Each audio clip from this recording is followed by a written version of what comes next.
분들도 계시겠지만, 풀 수 있는 분들이 있습니까, 이게?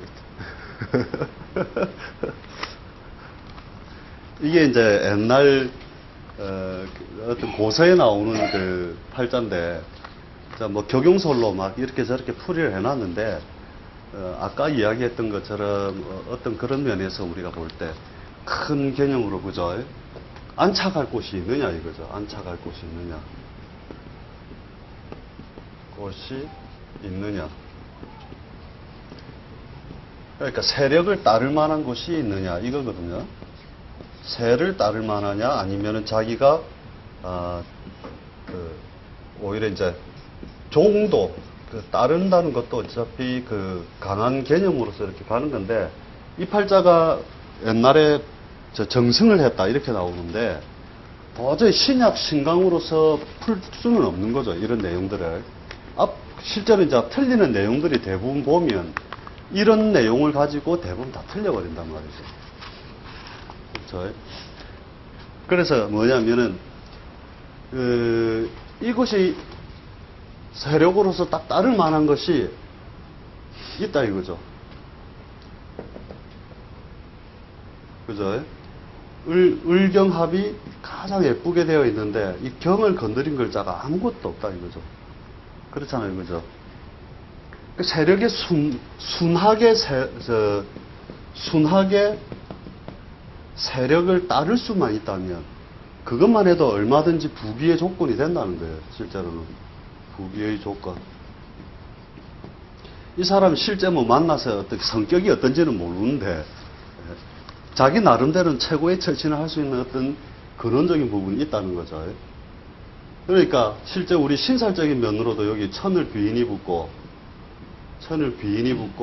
이렇게 하지만 이런 것을 떠나서 아까 전번 시간에 했던 내용에 의해서 어떤 그 해석의 수단으로 삼는다는 거죠. 남자 팔자에 축, 신. 그죠? 그 다음에 신이라고 하는 글자 자체가 가지고 있는 의미 자체가 뭐냐면 우리가 가장 말하는 거죠. 을경합의 요소로서 가장 정확히 짝을 짓고 이 신을 건드리는 글자가 아무것도 없다는 거죠. 신은 잘생겼다 이거를. 잘생겼으면 지가 힘쓸 곳이 없으면 관왕 제왕이고 신약이잖아요. 그런데 어떻게 정승까지 갔느냐. 그죠? 이런 것들이 이제 뒷날에서 이제 팔자를 볼 때 가만히 유추해 볼 수 있는 어떤 수단이 이런 아까 전반에 설명했던 내용이 없었기 때문에 신약 신강론으로 하면 신중 임수 튀어나와갖고 뭐 정격이 해갖고 또 말 맞추기 책이 다 그렇잖아요, 사실. 그렇게 해가지고 원래 신약인 듯 보이나 뭐 어쩌고저쩌고 해가지고 이윤에 뭐 이래가 발표돼갖고 잘 먹고 잘 살았다. 그 책에 써놓은 게 누가 와서 이렇게 막 물어보더라고요. 그게 아니고 다 보고 뭐 끼야 맞춰놨으니까 당연히 잘 살지. 그게 실제 내용이잖아요. 책들을 보면 그 책도 또 누가 보고 베끼 갖고 또 적고 이러다 보니까 정말로 시중에 나와 있는 책들 중에서 어떤 파격적인 개념을 제시한 책이 잘 없다는 거예요, 사실은. 그래가지고 나온 것들 중에서 보면 뭐냐면 이 갑 같은 경우도 사실은 신위에서 그죠 세력을 잃어있기 때문에 더더욱 그죠 어떤 이 을이 신에 쫙 안착을 할 수 있는 모양이 더 잘 됐다는 거죠, 이런 팔자들이. 그래서 뭐냐면은 이 몇 가지 팔자 나오는데 사주정설에도 이게 나와요. 사주정설에도 나오고 사주척경에도 나오고 여러 군데 나오거든요. 근데 설명하는 방식은 다 틀려요. 근데 아까 그런 개념으로서 우리가 큰 음양적 개념으로서 자꾸만 짝지울만 하면 지가 짝지어갖고 세력에 의존해보면 얼마든지 잘 산다 이거라. 여인들이 왜 잘 사는데 남자 잘나면 반드시 짝 붙어보고 그렇죠. 자기가 나설만 하면 반드시 양기를 짓밟아버리고 그렇게 해서 어떤 자연의 세력 속에서 순응해가면서 산다는 거죠. 그래서 얼마나 적응성이 있느냐 이런 거를 이제 잘 보시라는 거죠, 항상. 이런 팔자는 이제 우리가 격용설에서 이제 풀 수 없고 억지로 이제 막 만들어서 만든 그 격용설에서 많이 들어간다는 거죠. 그래서 제가 이제 우리 꼬맹이를 이제 놓을 때 제왕태기를 해서 나왔는데, 그 어떻게 나왔느냐면은 갑신생의 임신월에 이 기축이 돼버렸는데, 기축 기사 이렇게 딱 나눠놨거든요. 근데 뭐냐면 이 자체가 이제 천을 비인으로서 그 의미를 갖다가 가장 강하게 가져가지고 이렇게 나눠놨는데, 이 인성 자체도 이제 굉장히 잘생겼다는 거죠. 그러니까 결국 뭐냐, 상관생제. 항시 눈만 뜨면 돈 만드는 놈들이 이제 저렇게 생겼거든, 팔자가. 그래서 앞으로 이제 키워봐야 하는데, 갑신생이 이제 2004년생이기 때문에, 그런데, 모르죠, 이제. 그런 그 순하냐, 예? 순하냐, 역하냐를 갖다가 항상 생각해 보시라는 거죠. 순하냐, 역하냐. 그걸 가지고 꼭 해보는 개념에서 팔자를 갖다가 다음에 분석하실 때 항상 이제 습관이 이제 격용설에 의한 것으로서 습관이 많이 들어가 있겠지만 또 다르게 이제 다시 한번 어떤 관점에서 볼 때 그런 관점으로서 한번 보시라는 거죠. 역동성이 있느냐 없느냐, 지가 주인공을 하려느냐 못하느냐, 이런 개념에서 이제 들어간 것이 뭐냐면 우리가 오행적 개념에서, 그죠? 오행적 개념에서 음양의 짝이 있느냐 하는 거거든요. 대전제는 뭐냐면 이거잖아요, 그죠? 목, 화, 토, 금, 수. 똑같은 설명인데 이제 기초한테 설명하면 원래 그런갑다 하고, 이렇게 공부 좀 하신 분들한테 설명을 하면은 또 다른 논리가 또 있다 이거죠. 똑같은 말인데도 불구하고 목화 토금수가 있으면, 그죠? 이것이 가지고 있는 것 자체가 뭐냐면 자기가 세력이 약할 때는 붙을 만한 곳이 있느냐, 그죠? 이것이 대음양의 짝이단 말이죠. 음양의 짝. 그 다음에 내가 취해올 만한 것이 있느냐, 이것도 대음양의 짝이다 이거죠. 그러면 뭐냐면 목일주다, 그 자체 하나만 가지고도 많은 것이 이미 제한되어 있다는 거예요. 제한되어 있다. 그죠? 제한되었다는 것은 뭐냐, 내가 태어난 날이 목으로서 목일주이기 때문에 내가 직업으로서 형성할 수 있는 것은 사실은 이것 두 개밖에 없다는 거예요. 나머지는 뭐냐, 다 가짜라는 거죠, 실제로는. 그래서 이제 관으로서 짝지을 것은 무엇이냐, 그죠? 우리가 말하는 금속이다 이거죠. 금에 해당되는 모든 사항들이 이 사람이 짝을 짓는 것이고, 그것이 아니라면 반드시 불안하다. 간단한 거잖아요, 어떻게 보면. 원래 기초 때 다 배운 건데, 이러면서. 자기가 재성으로서 취할 수 있는 것이, 그 다음에, 그죠? 우리가 말하는 가색격이다, 이런 말 하잖아요, 그죠? 가색.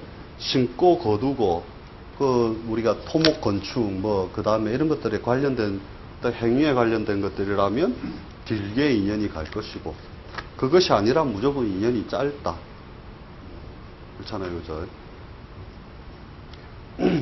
그래서 뭐냐면, 이 목일주가 토를 취할 때, 이것을 처로 취할 때, 처는 토와 같아야 된다, 이거죠. 토의 속성들 다 아시잖아요, 그죠? 뭐든지 다 수용할 수 있고, 받아들일 수 있고, 그죠? 그 다음에, 우리가 토로서 여러 가지 실제, 우리 해석의 수단으로서 삼고 있는 형태의 처가 아니라면, 이미, 그 사람과의 인연은 오래 가지 아니할 것이다. 틀림없음, 이런 식으로. 안 맞으면 환불해, 애들이, 이렇게. 그래서 여자가 금을 짝으로 남편으로 삼았다 하면, 그죠? 금이라고 하는 속성 자체가 뭐냐면, 그죠? 또 종혁이잖아요, 그죠? 혁명. 집에 와서는 별로 말이 없고, 그죠? 절단, 끊고 맺음이 분명한 사람이고, 그죠? 이런 것들이, 드러나야 되고, 엄마는 모친이 수의 속성이라는 것은 조용한 것, 그죠? 조용, 소극, 뭐 이런 것들이라면, 엄마가 설치고 다닌다면 나하고 인연이 반드시 짧을 것이요. 살아있다면 먼 곳에 떠나 있을 것이고. 간단하죠. 뭐, 그 오행 가지고만 그냥 그렇게 잡는다는 거죠. 근데 이제 옛날에 그 역학자들 이렇게 쭉 적어 놓은 걸 보면 재밌는 걸 이렇게 이야기해 놨더라고요. 이제 다 팔자풀이 해줄 때 팔자풀이 딱 해가지고 밑에 이렇게 해놨단 말이죠. 일주는 목일주다. 일주다. 일주는 목일주다 해놓고 그러므로 토가 재성이다. 토가 재물이다. 재물이다. 그러므로 토목 건축업이다. 뭐 이런 식으로 해가지고 또 설명을 해놨는데 이게 그냥 보면 기초 수준이잖아요, 사실은. 그런데 그 기초의 수준의 원 의미가 어디에 있느냐 하면 사실 여기에 있다는 거죠. 토가 재물이다가 이게 이제 몰라서 이래 적은 것이 아니라 근원적으로 우리가 큰 틀을 생각해 보면 이것이 짝을 삼을 수밖에 없는 근원적인 이유가 여기에 있다라는 것을 베이스를 깔고 그 다음에 그냥 저렇게 적는단 말이죠. 늦게 연구해 봐라요.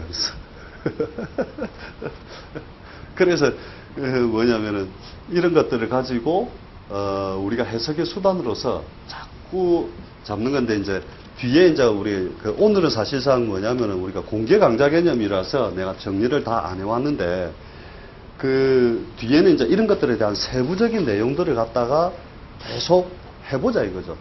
그러면 이 사람이 그러면 인수를 취하는 것 형태로서 뭐 임대업을 한다면 어떻게 될 것이냐. 지는 목일주인데.